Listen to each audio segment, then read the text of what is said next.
In this module, we'll be discussing kinematics, the language of motion. Physics allows us to understand how and why things in the universe behave as they do. Before we can understand why things behave as they do, we must first be able to describe how things behave. In physics, the language of how things move is known as kinematics. In our study of mechanics, we must first understand the details of how we describe an object's location and motion through space. And to do this, we're going to begin by considering motion in one dimension. To describe an object's motion, we first have to specify where an object is.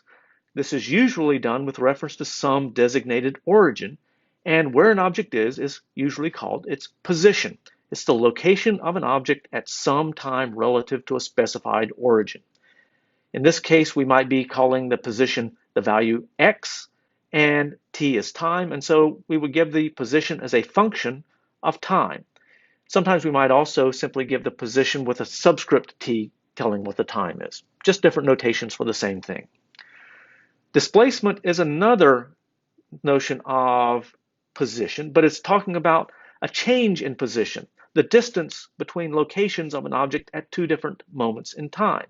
So delta x is going to denote our displacement, and in this case it's the displacements between time t2 and t1.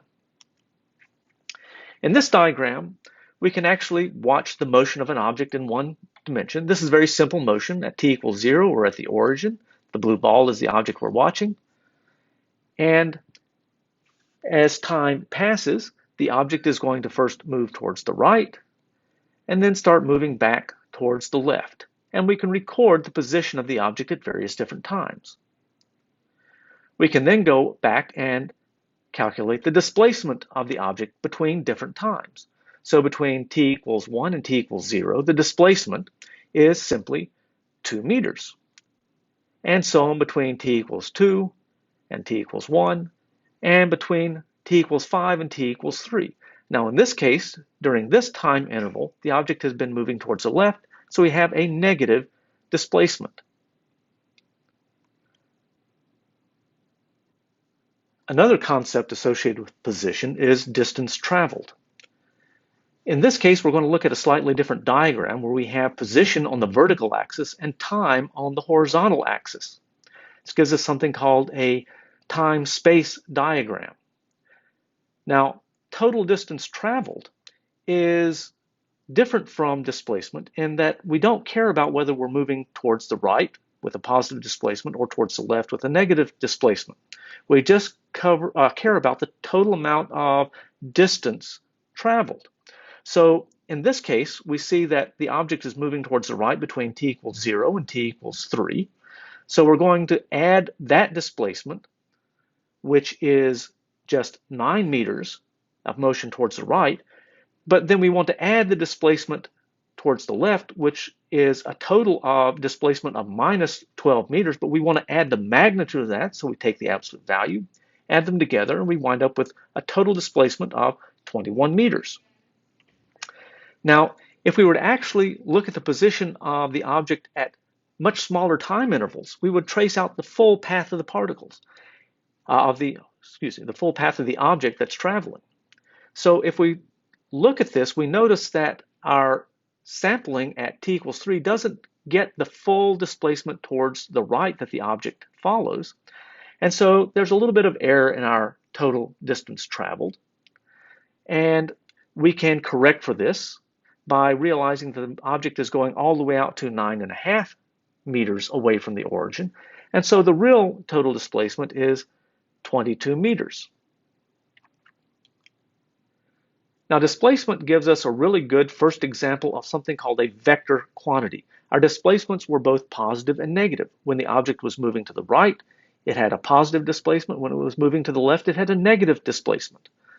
A vector is a quantity that has both a value and a direction. The value is usually called the magnitude of the vector, and this is a scalar quantity.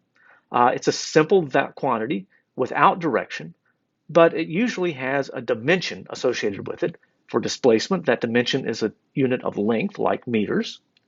And in our example, the direction is of the vector is indicated by the sign of the quantity. So when the displacement was positive, the object was moving towards the right. When it was moving to the left, it had a negative value. So that plus or minus sign gives us the directionality for the vector in one-dimensional vectors. If an object is changing its position with time, like our object is, in the example we've been looking at, then the object must have something called a velocity. Velocity is another vector quantity. It points in the direction of motion of the object, but the magnitude of this, the speed, specifies just how far the object is moving in a given time interval. So velocity is something whose magnitude is going to have dimensions of distance divided by time, or in our SI units, for example, it might be meters per second. And as with position, there are several different types of velocities and speed that we want to consider. First is the average velocity. This is an object's displacement, delta x, divided by the time interval, delta t, during which that displacement occurred. So the direction of the average velocity points in the direction of from the object's initial position towards its final position.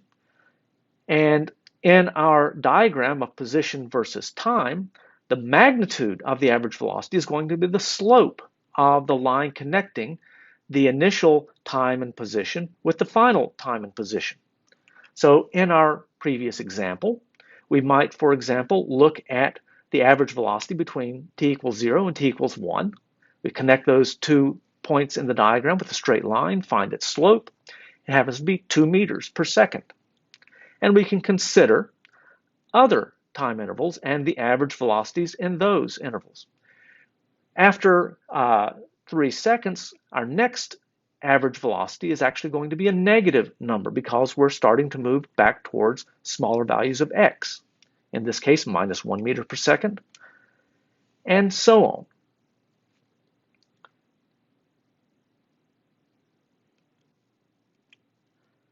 Now, the average speed is yet another new quantity. The average speed is the distance an object has traveled divided by the time interval during which the object has moved. Now, this is going to be different from the magnitude of the average velocity. This is because, of course, the displacement is different from the distance traveled. Consider an object which starts at some particular position, moves away, but then moves back to its original location. The displacement of that object over that time interval is going to be 0, but the distance traveled is going to be non-zero. So in this example, we would have a 0 magnitude for the average velocity, but we would have a non-zero average speed. Going back to our example, we can consider the average velocity between t equals 0 and t equals 6. Turns out to be minus 1/2 meters per second. The magnitude of the average velocity is just 1/2 meters per second. But the average speed is going to be the total distance traveled during that time interval, which is 22 meters, as we've calculated before, divided by the 6-second time interval. And so that's 3 2/3 meters per second. Instantaneous velocity is another form of velocity we'll want to consider. This is given by the slope of a curve of position versus time. In the language of calculus, this is the derivative of the position as a function of time. The direction, of course, is going to be given by the sign of this, but the magnitude is going to be this slope. We always prefer to use instantaneous velocity and speed rather than average because it's a much more accurate quantity.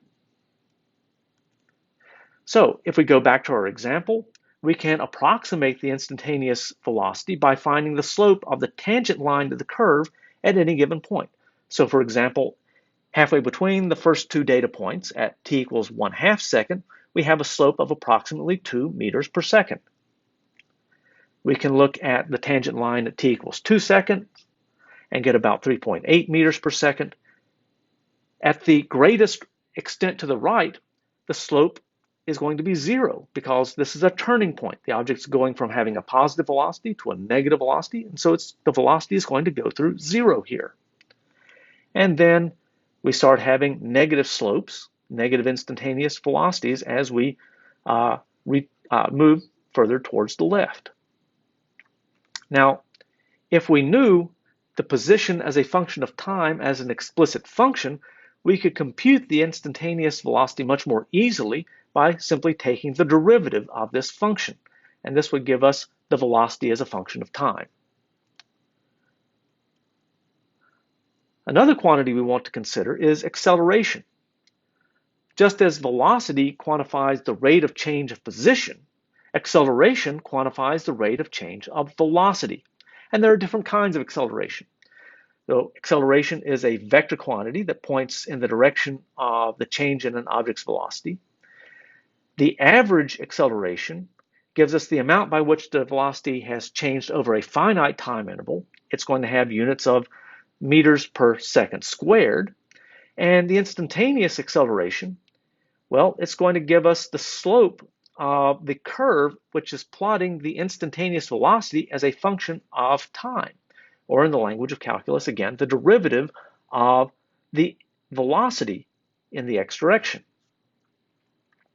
So if we look at our position as a function of time plot, well, if we change this, or if we take from this the slope at every given point, we can plot out the velocity as a function of time. And once we have this, now we can look at, first of all, the average accelerations, just taking the velocity at the final point minus the velocity at the initial point divided by the time interval. And we see during this initial time interval that we have an average acceleration of 1.5 meters per second squared. Later on, we find a point where we have a negative acceleration. And if we want to calculate the instantaneous accelerations, well, once again, we simply need to find the tangent line to this curve at any given time. And so here at t equals 1 second, the acceleration, the instantaneous acceleration, is approximately 1.5 meters per second.